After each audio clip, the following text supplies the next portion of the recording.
Welcome to AP today news. నియోజకవర్గంలో జరిగిన శంకరరావం సభలో లోకేష్ తనపై చేసిన ఆరోపణలను తీవ్రంగా ఖండించిన ఎమ్మెల్యే.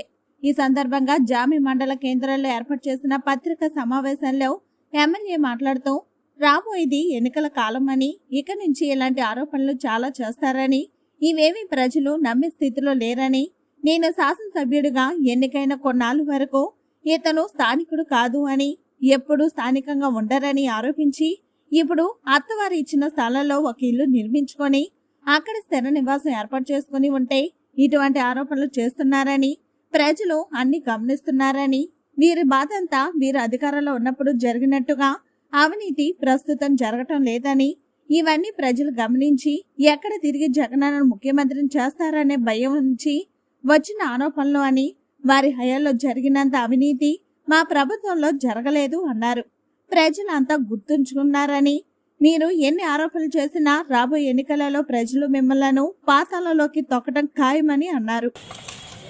అప్పుడున్న జన్మభూమి కమిటీ ఆ అవినీతి చేయడానికి సరిపడా బ్రహ్మాండమైన వ్యవస్థలు ఉన్నాయి.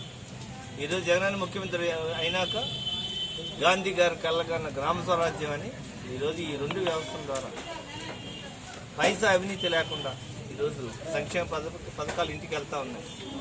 ఈ ప్రభుత్వంలో ఒక ఉద్యోగం కోసమైనా దేనికోసమైనా ఒక రూపాయి లంచం కానీ రికమెండేషన్ కానీ లేకుండా అన్ని జరుగుతూ ఉన్నాయి. అవి ప్రజలందరికీ తెలుసు. ఏ ఒక్కరిని అడిగినా మీకు మీ కుటుంబంలో ఏ మేలు జరిగినా మీరు ఎవరికైనా లంచం ఇచ్చారా, ఎవరితో రికమెండేషన్ చేయించారంటే ఒక్కరు కూడా మేము పైసా లంచం ఇవ్వలేదు, ఎవరికి రికమెండేషన్ చేయించుకోలేదు అందరూ చెప్తారు.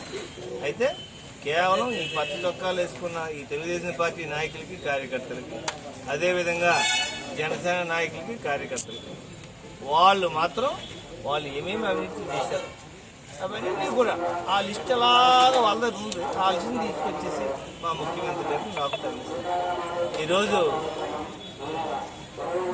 లోకేష్ గారు ఆయనకి శృంగారకోట నియోజకవర్గం వచ్చిన తర్వాత నా ఇల్లు ఎక్కడుందో, నేను ఎంత పెద్ద ఇల్లు కట్టుకున్నానో ఇవన్నీ ఆయన వచ్చి మాట్లాడాడంటే ఏ స్థాయికి దిగజారాడో మీరు అందరూ ఆలోచించుకోవచ్చు. ఒక అమెరికాలో ఒక ఉన్నతమైన ఉద్యోగం చేసి నా వైఫ్ ఒక పెద్ద క్యాన్సర్ హాస్పిటల్ నడిపిస్తూ ఉన్న మాకు సాధారణంగా చిన్న ఇల్లే ఉండవు, పెద్ద ఇల్లే కట్టుకుంటుంది. ఇక్కడ మాకున్న అవకాశం అది. దానికి మించి ఈరోజు ఈ నియోజకవర్గంలో ఈయన నాన్ లోకల్ ఎమ్మెల్యేని గతంలోనే అన్ని రకాల తెలుగుదేశం పార్టీ వాళ్ళందరూ విమర్శించేవారు. ఈరోజు పెద్ద ఇల్లు కట్టుకున్నాడంటే శాశ్వతంగా ఈ నియోజకవర్గం ప్రజలకు సేవ చేయడానికి కట్టుకుంటారు కదా. ప్రతిదాన్ని కూడా వ్యక్తీకరించడం, వాళ్ళు ఏ విధంగా అయితే గతంలో అవినీతి చేశారో, ఏ స్థాయిలో చేశారో ఆ చిట్టా అంతా తీసుకొచ్చి మా పేర్లు తగిలిద్దాం అనుకోండి. మాకు అలాంటి అవినీతి తెలీదు. ఈ నియోజకవర్గంలో ఈ 4 సంవత్సరాల 10 నెలల్లో ప్రజలు స్పష్టంగా జగనన్న అంటే ఏంటో చూశారు. ఈ నియోజకవర్గంలో నేనే నా గురించి పూర్తిగా చూశారు. ఖచ్చితంగా రేపు రాబోయే కాలంలో ఇంత మంచి ముఖ్యమంత్రిని ఈ వైఎస్ఆర్ కాంగ్రెస్ పార్టీని మళ్ళీ గెలిపించడానికి లేదా ప్రజలైతే సిద్ధంగా ఉన్నారు. ఈరోజు ఏ సభలకు వెళ్ళి చూడండి, ప్రతి సభల్లో ప్రతి ఒక్క కుటుంబ సభ్యులు అందరూ వచ్చి మా ఇంట్లో ప్రతి ఒక్కరికి మేలు జరిగింది. ముఖ్యంగా శృంగారకోట నియోజకవర్గంలో వ్యవసాయం చేసే కుటుంబాలు ఎక్కువ ఉన్నప్పుడు ఈ వ్యవసాయం చేస్తే గతంలో అప్పులు పాలై పొలాలు అమ్ముకునే పరిస్థితి ఉండేది మా నియోజకవర్గంలో. ఈరోజు జగనన్న ముఖ్యమంత్రి అయిన తర్వాత ఈరోజు రైతు భరోసా ద్వారా కానీ, రైతు భరోసా కేంద్రాల్లో విత్తనం నుంచి పంట కొనుగోలు వరకు ప్రభుత్వం బాధ్యత తీసుకుని చేయటం వల్ల ఈరోజు వ్యవసాయం చేస్తూ బ్రతికి బట్ట కట్టుకుని ఈరోజు గౌరవంగా బతికే అవకాశం మాకు ఇచ్చారని చెప్పి శృంగారకోట నియోజకవర్గ ప్రజలందరూ చెప్తున్నారు.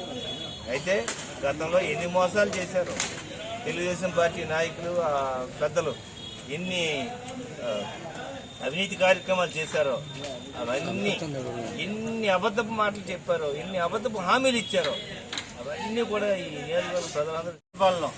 మా ముఖ్యమంత్రి గారి దగ్గర కానీ, మా పెద్దల దగ్గర కానీ ప్రతి సందర్భాల్లో కూడా జీరో కరప్షన్ నియోజకవర్గాలు చూసుకోవాలని చెప్పేసి మా పెద్దలకి తెలుసు కాబట్టి ఈరోజు మళ్ళీ నన్ను అభ్యర్థిగా చేశారు. రేపు రాబోయే కాలంలో ఎన్నికల్లో చూస్తారు ఫలితాలు వచ్చినప్పుడు. ప్రజలు ప్రజలకైతే అంతా కూడా తెలిసి ఏదో మసిపూసి మారేడుకాయ చేసేద్దామని అనుకుంటే జరిగే పని కాదు.